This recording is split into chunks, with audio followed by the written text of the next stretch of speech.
이 사람은 누구일까요? 알아맞혀 보십시오. 성경 전체에서 가장 많이 언급되고 있는 이름. 기독교인이든 아니든 누구나 다 알고 있는 사람. 이스라엘이 가장 존경하는 사람. 제가 유치부 가서 좀 이 문제를 냈어야 되는데 다윗입니다. 다윗은 목동에서 한 나라의 주권자가 된 사람입니다. 이스라엘 역사 가운데 가장 위대한 시기를 구가하게 했던 왕. 그러나 그렇게 화려한 이력이 있는 그라도 그를 가장 잘 말해주는 한 식구가 있습니다. 그것은 오늘 말씀의 제목 그대로인 하나님 마음에 합한 사람입니다. 사도행전 13장 22절에 보면 내가 이새의 아들 다윗을 만나니 내 마음에 맞는 사람이라 내 뜻을 다 이루리라 하셨습니다. 하나님께서 마음에 맞다, 합하다, 좋다, 좋으신 거예요. 흡족하신 겁니다. 그런데 우리가 읽어본 대로 다윗이 우리와 뭔가 좀 특별한 게 있는가? 우리와 성정이 다르고 뭐 초인적인 무슨 능력이 있는가? 그런 것은 아닙니다. 인격적으로 흠이 없었는가? 그렇지도 않습니다. 우리처럼 아파했고 우리처럼 넘어졌고 때로는 우리보다 더 처참한 죄를 지었던 사람입니다. 그런데 왜 그가 하나님 마음에 합한 사람이라 불려지게 됐을까? 바로 마음 중심이 하나님 마음에 합했기 때문입니다. 나침판을 한번 생각해 보시죠. 나침판을 다 손에 이렇게 쥐어보신 기억이 있으실 겁니다. 그 나침판을 그게 막 흔들면 이게 그 안에 있는 그 추가 뭐 굉장히 막 돌아가죠. 뭐 정신없이 돌아갑니다. 흔들거리고. 근데 내가 흔들지 않고 배에 탔는데 비바람이 아주 거세게 몰아쳤다. 그래도 그렇게 막 미친 듯이 돌아갑니다. 그런데 잔잔해지고 그것이 제자리를 찾게 되는데 그러면 그 나침판은 뭐 고장나지 않는 이상 어디를 가리키게 돼 있어요? 북쪽을 가리킵니다. 항상 그렇게 되는 거예요. 뭐 어디서 뭘 하든 항상 그 방향을 가리키는 게 나침판입니다. 다윗의 인생에 비바람이 쳤습니다. 흔들거립니다. 요동질이 막 찾아옵니다. 그러나 여러분 태풍은 지나가는 거지요. 항상 있는 게 아닙니다. 바람도 불면 끝나는 겁니다. 우리 인생도 마찬가지지요. 항상 태풍이고 항상 비바람인 것은 아닙니다. 결국 잔잔해지지요. 그러면 그 잔잔해진 그 시간 우리는 바로 또 누구를 바라봐야 되는가? 바로 하나님입니다. 나침판처럼 북쪽을 항상 고정해 위치하듯 다윗은 그것을 잘한 것입니다. 바로 그것이 하나님 마음에 합했던 다윗 마음 중심이었습니다. 그래서 오늘은 다윗의 일생을 살펴보면서 오늘 우리를 향한 하나님의 뜻이 무엇인지를 좀 함께 묵상해보는 시간을 갖고자 합니다. 우리가 몇 주 전부터 올해 시작하면서 성경을 통독하고 있는데 우리는 지난 시간 다윗의 일대기에 대해서 성경을 읽게 되었습니다. 한번 쭉 여러분들이 읽으신 것을 투영하셔서 생각을 하시면서 말씀을 들으시면 좋을 것 같습니다. 첫 번째는 누구에게나 광야 훈련이 있다 하는 것입니다. 다윗은 사무엘에게 기름 부음을 받은 직후에 바로 왕이 된 것이 아닙니다. 그를 기다린 게 왕의 보좌가 아니에요.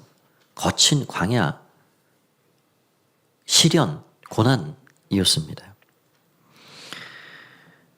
처참한 도망자 신사가 돼서 사울왕의 질투를 통해 그는 죽음의 분터까지 이르게 된 시간을 갖게 됐습니다. 사무엘상을 읽어보면 블레셋 가드에서 침을 흘리면서 미친 척해서 위기를 모면했던 그런 순간을 읽어보기도 하고 어둡고 침침한 동굴, 숲을 이런 것들을 전전하며 하루하루 생명을 보존해야 하는 그 몸부림 그런 것들을 읽어볼 수가 있습니다. 생각해보면 얼마나 억울하고 비참한 시간인지. 골리앗의 손에서 나라를 구한 영웅, 위대한 인물. 그러나 사울은 개인적인 시기심으로 그 칼끝을 그에게 향했습니다. 억울하기 그지없고 비참한 시간. 그래서 우리가 다윗의 일대기를 읽어보면 광야에서 그렇게 하루하루 생존을 위해 몸부림치는 그의 모습을 보면 하나님이 과연 다윗과 함께하고 계신 것이 맞나 싶을 정도입니다. 그러나 여러분, 광야는 버려진 장소가 아닙니다. 광야는 하나님이 다윗을 더욱 아름답고 멋지게 빚어가시는 거룩한 용광로였습니다. 우리에게 읽을 때마다 감동을 주는 다윗의 수많은 시편들을 생각해보면 그 시편들은 다 이 거룩한 용광로와 같은 이 광야 시절에 그 시련의 시기에 지어진 산물들입니다. 몇 가지를 소개해드리면 시편 57편에는 어두운 동굴에 피해 있을 때 내 영혼이 주께 피합니다. 이 재앙들이 빨리 지나갈 수 있도록 해주십시오. 얼마나 고통스럽겠어요. 그러면서 그 어둡고 앞이 안 보이는 그 동굴에서 하나님, 내 마음이 확정합니다. 내 마음을 또 확정합니다. 내가 주님을 찬송하고 또 찬송할 것입니다. 그렇게 고백합니다. 여러분, 죽을 일이 생기면 오기가 생기지요. 내가 이것 때문에 나 죽지 않는다. 다윗이 지금 그런 지경이에요. 하나님, 이 캄캄한 동굴처럼 내 인생 내일을 모르고 사는데 내가 주님 찬양할 겁니다. 주님 의지할 겁니다. 142편에서는 내 영혼이 내 속에서 상할 그때 주께서 내 길을 아셨나이다. 자신의 인생을 기댈 곳이 오직 하나님 한 분밖에 없음을 고백하고 있습니다. 시편 53편 10사람들의 밀고로 다윗이 어디 있는지 사울에게 발각이 됩니다. 그래서 2,000명을 데리고 3,000명을 데리고 그 쥐잡듯이 그렇게 다윗을 지금 포위하고 있는 거예요. 그때 자신의 생명을 붙들고 계신 분이 하나님이심을 확신합니다. 시편 63편 다윗이 황폐한 유다 광야에 있을 때 날마다 순간마다 베풀어 주신 그 은혜가 얼마나 귀하고 크게 느껴지는지 주의 인자하심 내 생명보다 더 귀합니다. 내 생명보다 내가 살려고 애쓰는 그거보다 주님의 인자가 크기 때문에 주님의 긍휼과 자비가 크기 때문에 제가 오늘도 삽니다. 고백하고 있는 거죠. 시편 34편 이 말씀드린 대로 가두왕 아기스 앞에 침 흘리며 멋들어진 연기를 통해 그 위기에서 벗어났을 때 다윗은 내가 이 거친 광야에 혼자 외톨이 되어 사는 것이 아니구나. 하나님이 나를 붙잡고 계시고 내 걸음을 이끌어 주시는구나. 여러분들이요, 여호와의 선하심을 맛보아 아십시오. 젊은 사자가 줄여 죽을지라도 여호와를 앙망하고 하나님을 의지하는 자는 만족함을 얻고 살 것입니다. 이게 34편의 고백입니다. 여러분, 그러니까 다윗은 하나님을 책상에서 배운 것이 아닙니다. 책에서 읽고 배운 것이 아닙니다. 그 광야의 학교에서, 그 거룩한 용광로에서, 그 깊은 구덩이에 빠진 그 순간, 무고한 어려움과 시련을 당하는 그때 하나님께 피해 들어가 그 하나님을 전적으로 의지하고 나의 생명의 주인이 하나님이심을 고백하며 나아갈 때 하나님께서 자신의 인생을 어떻게 살려가시는지, 어떻게 존귀하게 자신을 드러내 주시는지 그것을 맛보게 된 것입니다. 우리가 잘 아는 세상 사람들 모두가 아는 시편 23편 여호와는 나의 목자시니 내게 부족함이 없습니다 라는 고백이 왕궁 화려한 침실에서 편안히 누워 나온 고백이 아닙니다. 하나님 나의 목자가 되시니 나는 목자를 떠나지 않을 것입니다. 나는 갈 길을 모르고 나는 무엇을 해야 하는지 연약하게 그지없는 인생이지만 내 인생을 가장 선한 길로 이끌어 가실 목자를 나는 신뢰합니다. 나는 부족하지 않습니다. 라고 고백하고 있는 겁니다. 그래서 광야는 그를 무너뜨리는 장소가 아니었습니다. 그를 더 단단하게 만들어가는 은혜의 영광도였습니다. 현악기의 가치가 어디 있는지 아십니까? 첼로, 바이올린. 그 줄을 타서 그 울림통에서 나오는 소리가 우리를 얼마나 감동스럽게 만들어주나요? 그런데 우리 눈에 보기에는 똑같아 보이지만 어떤 것은 뭐 시장통에서 그냥 몇만 원 주고 사는 게 있지만 어떤 거는 우리 뭐 손으로 만질 수 없는 것들이 있어요. 그 차이가 어디서 있느냐? 공명에 있는 겁니다. 울림. 그 울림이 어떤 차이에서 나오는 것인가? 그래서 이 장인들, 이 명기를 만드는 이 장인들은 그 스위스 알프스 산맥에 가면은 그 수목 한계선이 있답니다. 2000m 이상을 올라가면 수목 한계선인데 거기는 나무들이 자라기 어려운 환경이에요. 그렇죠. 거기 뭐 1년 내내 거의 눈 쌓여 있을 것이고 뭐 비바람 얼마나 불어닥칩니까? 거기에서 어떻게 나무가 그 자라갈 수가 있겠어요? 제가 뭐 지금 여기 마산 와서는 거의 뭐 강원도 갈 일이 거의 없어졌지만 강원도 이렇게 그 설악산을 자주 갔지요.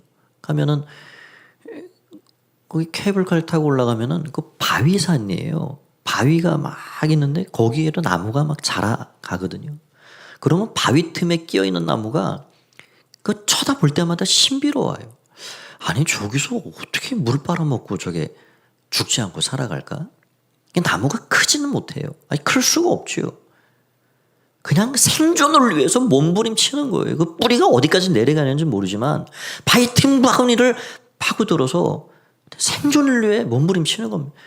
여러분 그런 나무들이 온실 속에 그냥 편안하게 자란 나무와 똑같을까요?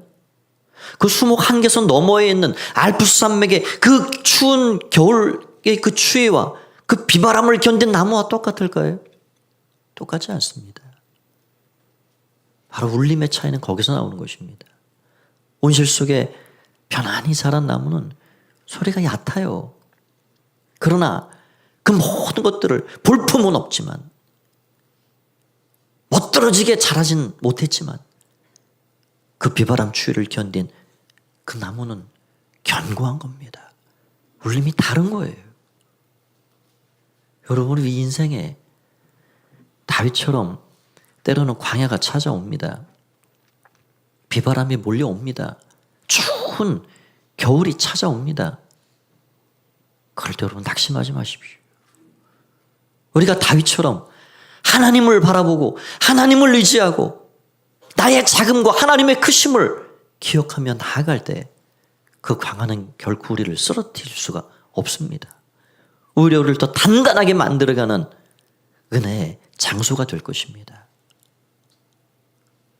하나님의 은혜 가운데 여러분 추운 겨울의 때를 보내고 있는 분이 계십니까?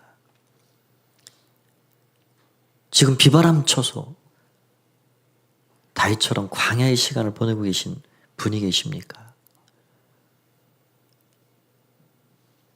더 아름답고 멋지게 우리를 빚어가시는 하나님의 손길을 통해서 여러분의 삶이 이 세상의 그 어떤 어려움에도 흔들림 없는 하나님 주시는 귀한 은혜를 힘입어 살아가는 여러분의 삶이 되시기를 바랍니다. 두 번째입니다. 하나님을 가장 먼저 생각해야 한다 하는 것입니다. 기나긴 연단의 시간이 지나 이제 때가 되어 다윗은 왕이 되었습니다. 그러나 그는 자신의 영광을 구하지 않았습니다. 광야 시간 자신의 걸음걸음 이끌어 주신 하나님의 은혜를 기억하고 그 하나님을 더 더 먼저 생각하는 사람이 된 거예요. 그게 광야의 그 연단의 시간을 통해 빚어진 다윗의 마음입니다. 마음 중심이 그래서 하나님 앞에 합한 거예요. 그는 그래서 거룩한 불편함을 느꼈습니다. 사무엘하 7장 2절 말씀을 보니 이렇게 되어 있습니다. 왕이 선지자 나단에게 이르되 볼지어다. 나는 백향목 궁에 살거늘 하나님의 괴는 휘장 가운데 있도다. 왕이 되어 온갖 부귀영화를 누리고 이 좋은 환경에서 맛있는 거 먹고 편안히 잠을 자고 그거 누가 누리지 말라 그럽니까? 왕이 그거 다 누려도 누가 뭘 할 사람 없습니다. 그러나 다윗은 불편한 거예요. 세상 많은 사람들은 다 자기의 고민과 근심 걱정을 가지고 밤잠을 설칩니다. 그러나 다윗은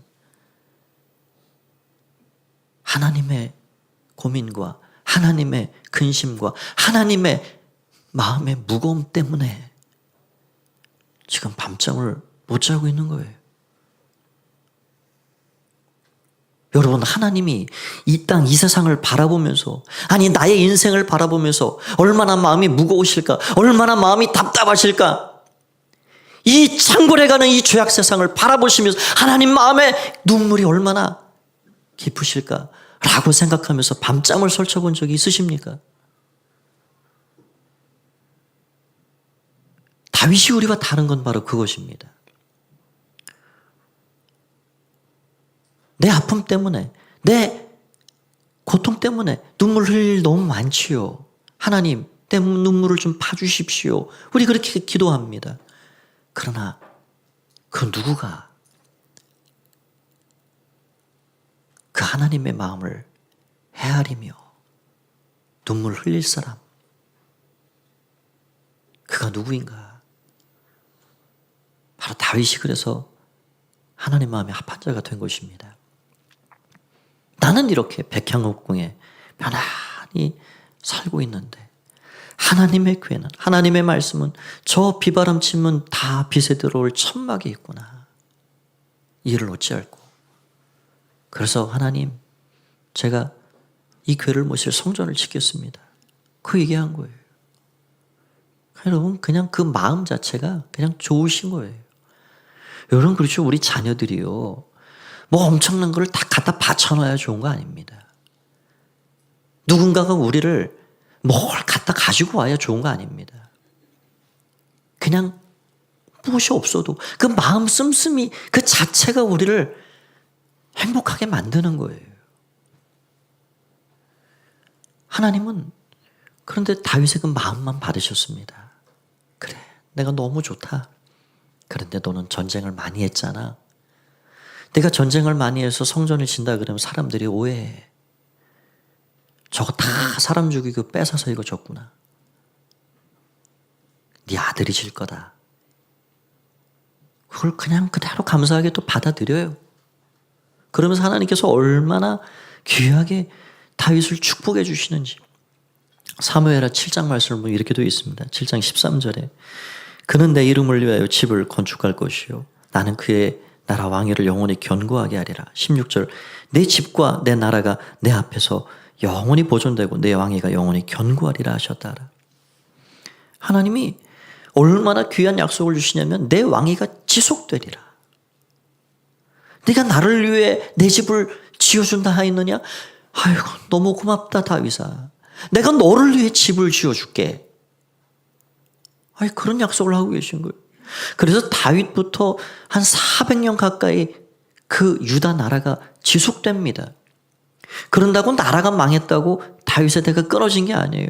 다윗의 뿌리를 통해 다윗의 후손을 통해 결국 예수 그리스도 메시아가 이 땅에 오십니다. 약속하신 말씀 그대로 성취됐죠.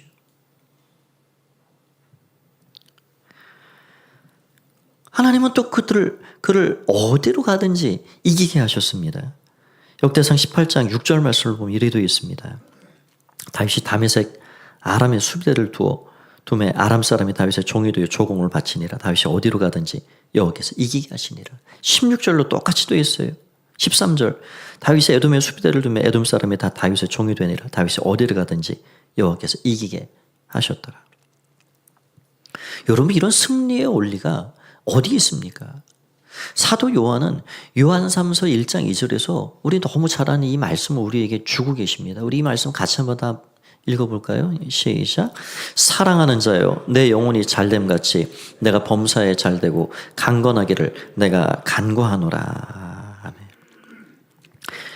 우리 삶의 승리의 원리는 간단합니다. 영혼이 잘 되는 것입니다. 영혼이 잘 된다는 것은 하나님과의 소통이 계속해서 이어지는 것입니다. 그 생명의 원천이요 시작이 되시는 그 하나님께 우리가 소통이 되면 어떤 일이 생깁니까? 그 생명력이 내 생명력이 되는 것입니다. 그 생명력을 우리가 누리며 살 수 있습니다. 그분의 부요함과 그분의 충만함을 우리가 누리며 살 수 있습니다. 그러니 영혼이 잘 된다는 건 이미 승리예요. 여러분, 육신이 부자가 되길 원하십니까? 영혼이 부자가 되길 원하십니까? 이건 두 개 다 되면 좋겠죠. 여러분, 우리가 이 땅에 사는 동안 두 개 다 되면 너무 좋아요. 또 하나님 그렇게 또 우리를 복 주시기를 원하십니다. 그러나 너 진짜 둘 중에 하나만 선택해봐라. 그 여러분 뭘 선택하시겠습니까? 영혼이 잘 되면 영혼의 만족이 있습니다. 여호와는 나의 목자시니 나는 부족하지 않습니다. 그러면 범사가 우리 손의 일들이 형통하게 열리는 것입니다. 막힌 것은 열리고 뚫지 못할 것은 피할 길을 주시고 그게 은혜입니다. 사랑하는 여러분, 하나님의 은혜가 저 여러분과 함께 있습니다. 우리 모두가 늘 하나님을 먼저 생각하고 먹으나 마시나 사나 죽으나 하나님의 영광을 구하며 먼저 그 나라 의를 구하는 마음으로 하나님을 늘 인생의 최우선 순위로 두고 살아가시는 삶이 되시길 바랍니다. 그럴 때 하나님께서 더 귀한 것으로 여러분의 삶을 채워주실 것입니다. 세 번째는 실패의 순간 회개하면 다시 일어설 수 있다는 것입니다. 그토록 위대했던 다윗도 넘어졌습니다. 아내람에 빠져 왕궁 옥상을 거닐 때 유혹에 넘어지고 간음과 살인죄를 저질렀습니다. 성경은 다윗의 이 치욕스러운 범죄를 숨기지 않습니다. 낱낱이 기록해주고 있어요. 다윗은 은밀한 중에 이 일들을 다 행했기 때문에 이제 완전 범죄다. 이제 아무도 모른다. 끝났다. 우리아가 죽었기 때문에 이제 끝난 줄 알았어요. 그러나 하나님이 다 보고 계셨죠. 나단 선지자를 보내십니다. 그리고 그가 저지른 모든 죄악들을 낱낱이 다 드러내 주셨습니다. 그때 시침이 되지 않았습니다. 내가 범죄하였노라 고백합니다. 엎드렸습니다. 여러분, 그게 다른 겁니다. 그의 선대왕 사울과 다른 점이 바로 그것입니다. 사울은 사무엘을 통해서 그의 범죄 사실, 그의 잘못된 행실을 책망했을 때 자꾸 핑계를 대요. 내가 백성들 때문에 이렇게 했어요. 내가 그 의도가 그런 거 아니에요. 자꾸 핑계해요. 그리고 스스로를 높여갑니다. 나를 위해 비석 좀 세워달라고 그러고. 여러분, 우리 모두가 실수합니다. 모두가 다 넘어집니다. 안 그런 분이 계십니까? 그러나 실수 이후에 당신은 어떻게 대처하고 어떻게 반응하는가, 그것이 다른 것입니다. 사울은 자기 죄를 인정하지 않습니다. 그러나 다윗은 겸손히 엎드렸습니다. 그리고 내가 범죄했다 자백합니다. 그리고 눈물로 침상을 적시며 하나님 앞에 회개와 참회로 나아가는데, 오늘 우리가 읽은 이 시편 51편 말씀이 바로 그때 지어진 시예요. 처음부터 다 보면 좋겠지만 오늘 읽은 말씀 9절부터 7절부터 한번 보십시오. 우슬처럼 나를 정결하게 하소서. 내가 정하리이다. 나의 죄를 깨끗이 씻어주소서. 내가 눈보다 희리이다. 9절, 주의 얼굴을 내 죄에서 돌이키시고 내 죄악을 지워주소서. 하나님이여, 내 속에 정한 마음을 창조하시고 내 안에 정직한 영을 새롭게 하소서.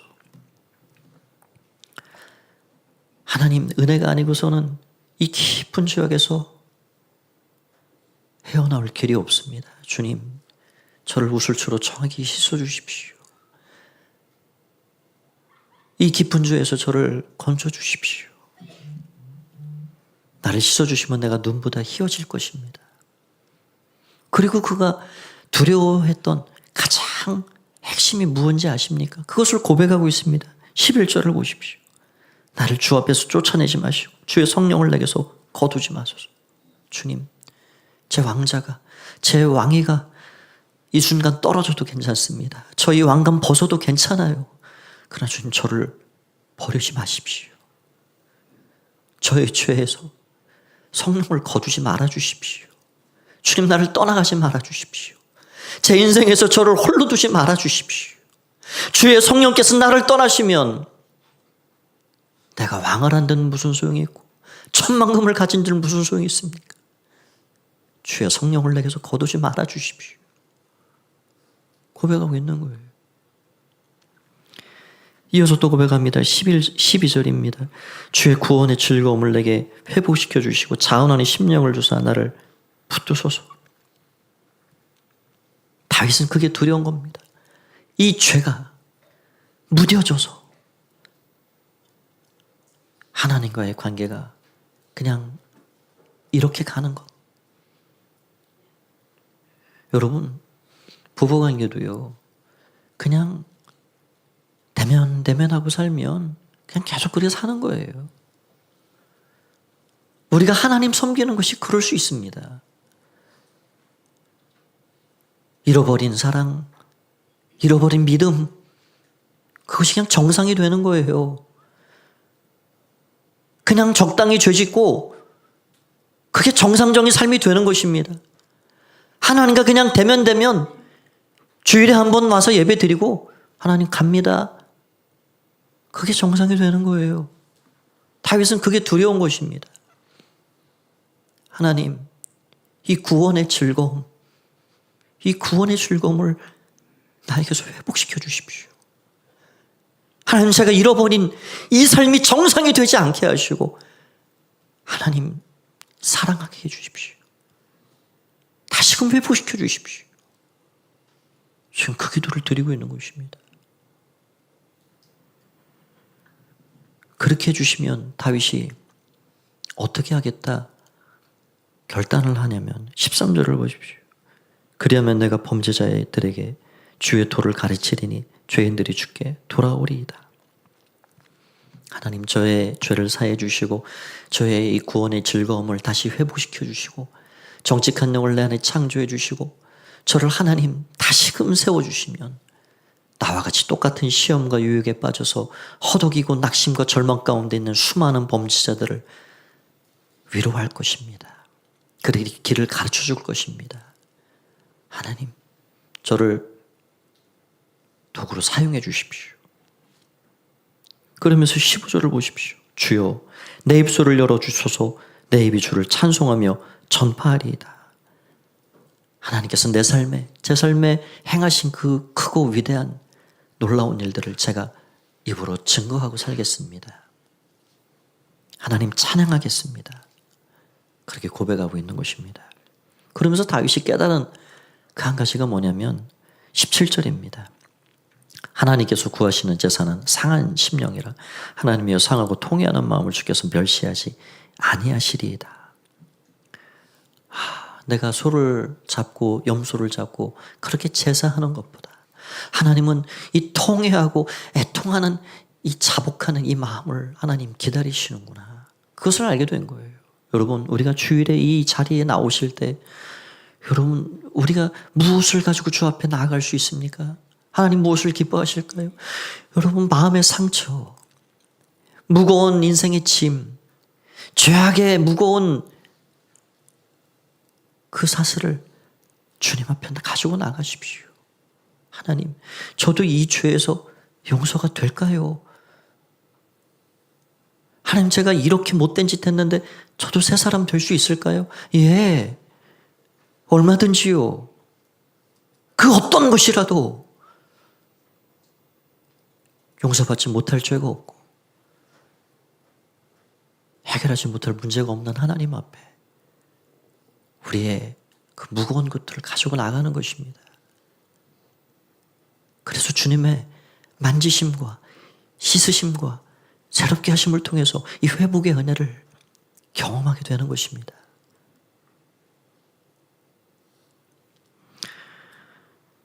일본의 도자기 공법 중에 이 킨치기라는 게 있답니다. 사기 그릇이 깨지면 그냥 그걸 어디다 쓰겠어요? 그냥 버려야죠. 그런데 이 공법을 통해서 이 그릇은 새롭게 태어납니다. 아니 그 전보다 더 값비싼 가치를 가진 그릇이 됩니다. 장인들이 깨진 그릇을 가지고 오칠을 내서 잘 원상복구해서 붙여버립니다. 그리고 그 깨진 그 라인을 따라서 금을 칠해줘요. 금 테두리로 금을 칠해줘요. 그러니 이게 얼마나 귀한 그릇이 됩니까? 이전보다 더 단단하고 가치 있는 멋들어진 작품이 되는 거예요. 여러분 깨진 그대로 살면 어떻게 살아가겠어요? 나도 아프고 남도 찌르고 다윗의 인생이 깨져버렸습니다. 산산조각 부서졌습니다. 그러나 모든 깨진 인생이라도 새롭게 하실 그 하나님의 손에 맡겨드리니 침상을 적시며 하나님이여 내 속에 정한 마음을 창조하시고 나를 새롭게 해주십시오. 고백하고 나아가니 하나님이 긴식이 그 인생을 빛나게 멋지게 아름답게 새롭게 태어나도록 만들어 주셨습니다. 여러분 저와 여러분의 인생도 깨진 구석이 있습니까? 그 깨진 구석의 나를 앞으로 나가지 못하도록 발목을 잡습니까? 하나님 앞에 내어드리십시오. 주님께서 새롭게 하실 것입니다. 우리를 더 아름답게 빚어줄 것입니다. 그 은혜가 여러분의 삶에 날마다 평생 함께하기를 주의 이름으로 축원드립니다. 마지막 생각할 것은 신앙 계승을 위해 남은 인생을 살아야 한다 하는 것입니다. 다윗은 비록 자신의 때에 성전을 짓지 못했습니다. 그러나 아들 솔로몬이 그 성전을 아름답게 지어냈지요. 그런데 그 아들 솔로몬 지을 수 있는 모든 재료를 그가 평생 준비한 거예요. 신앙 계승을 잘 이어준 것입니다.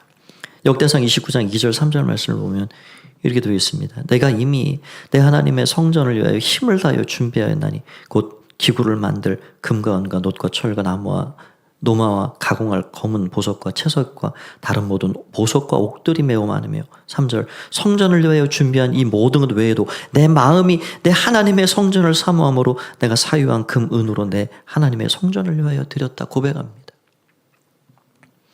그의 남은 인생을 하나님 나라를 확장할 수 있는 다음 세대를 위해 자녀 세대를 위해 그렇게 잘 준비하고 헌신하고 드린 것을 볼 수가 있습니다.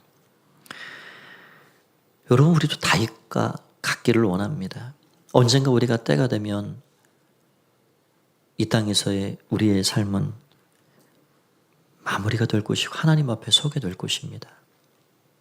그러면 여러분 무엇을 남기고 하나님 앞에 설 것입니까? 여러분이 남길 것이 무엇입니까? 제가 저의 삶을 생각하면 전 남길 게 없어요. 제 이름으로 된 게 거의 없습니다. 뭘 남겨줄까? 여러분 무엇을 남기고 어떤 흔적을 남기고 하시겠습니까?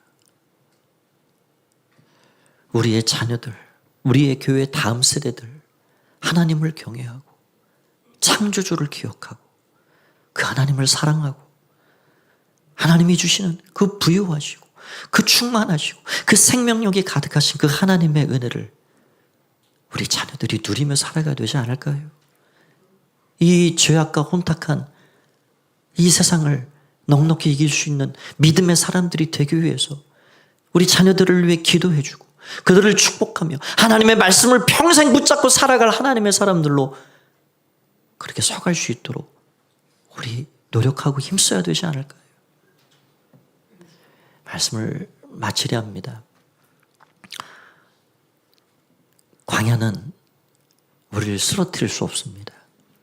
우리를 더 아름답게 빚어가는 거룩한 용광로입니다. 그곳에서 겸손히 하나님을 의지하고 바라보면서 주님을 힘입어 나아가시길 바랍니다. 실패한 그 순간 다윗처럼 하나님 앞에 나아가십시오. 하나님께서 저 여러분을 아름답게 회복시켜 주실 것입니다. 우리 다음 세대를 위해 좋은 유산을 남기고 떠날 수 있는 아름답고 멋진 삶이 되시기를 간절히 바랍니다. 한 주간도 주와 더불어 승리하는 복된 한 주간 삶이 되시기를 주의 이름으로 축원드립니다. 이 시간 우리 같이 한번 기도하겠습니다.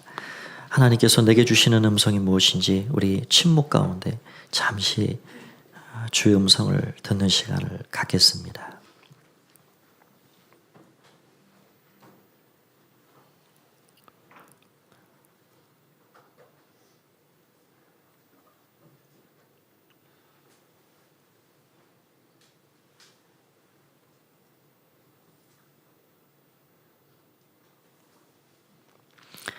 우리 이 시간에 입을 열어 기도할 때 하나님, 주의 말씀 앞에 내가 이렇게 반응하며 살겠습니다.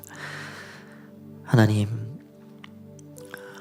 다윗은 너무 먼 사람처럼 느끼고 그간 살았습니다. 그러나 우리처럼 낙심했고 우리처럼 실수했고 우리처럼 죄를 짓고, 그러나 그가 하나님 마음에 합했던 것은 그 마음 중심이 언제나 나침반처럼 하나님을 향해 고정되어 있었기 때문이었습니다.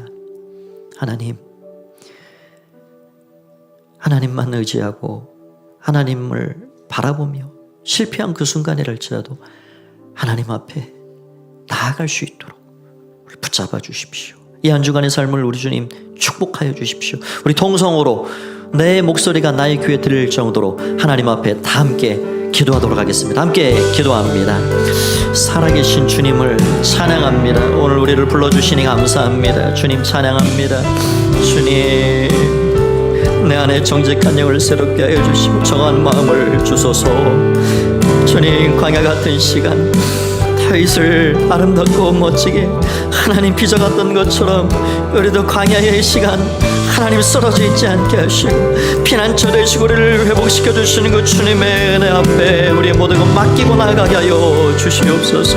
실패한 그 순간 우리가 주님의 은혜를 바라보고 나가기를 원합니다. 우리 주님, 우리의 심령을 붙잡아 주시고 우리의 삶을 회복시켜 주시는 주의 은혜를 날마다 경험케 하여 주시옵소서.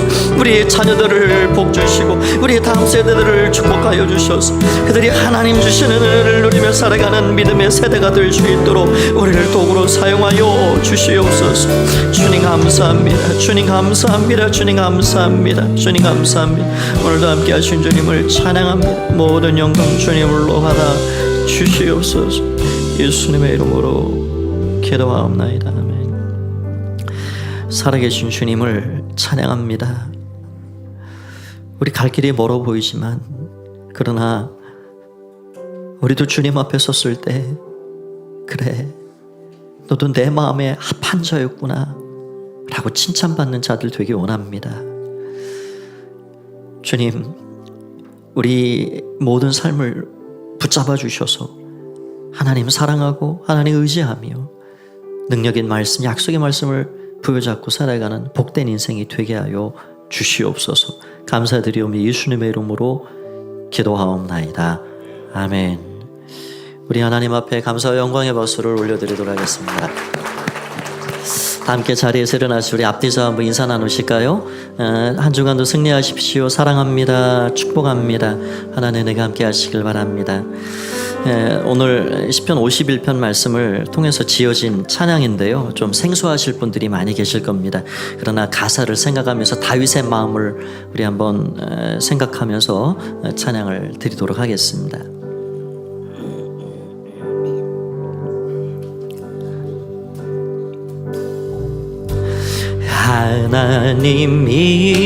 하나님이시여 나의 모든 죄를 도말하소서. 주의 자비를 쫓아 내 죄악을 깨끗이 씻기소서.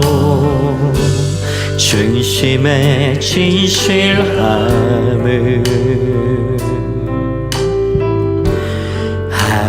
하나님께서 원하시오니 울둔한 나의 속에 당신의 지혜를 알게 하소서. 하나님이시여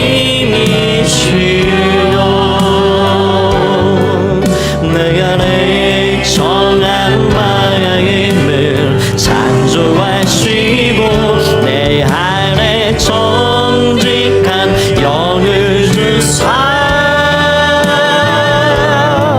새롭게 하옵소서.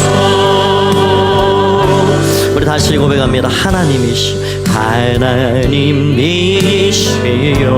다윗의 마음을 생각하며 고백합니다. 나의 모든 죄를 도말하소서.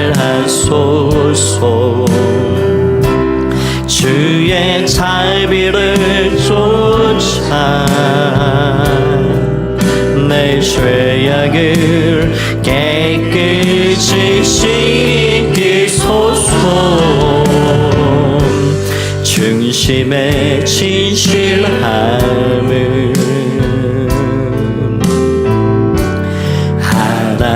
하나님께서 원하시오니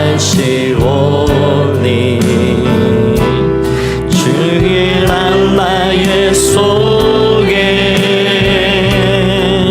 당신의 지혜를 알게 하소서.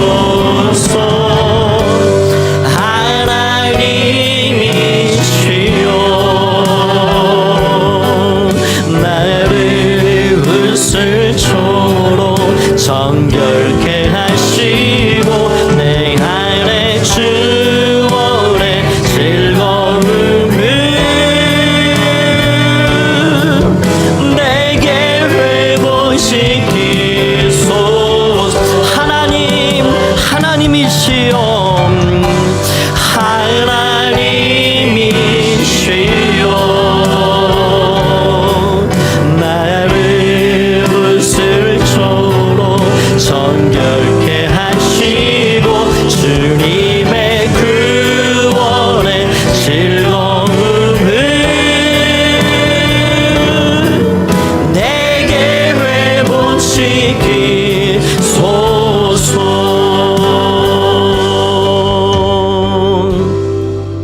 기도하겠습니다.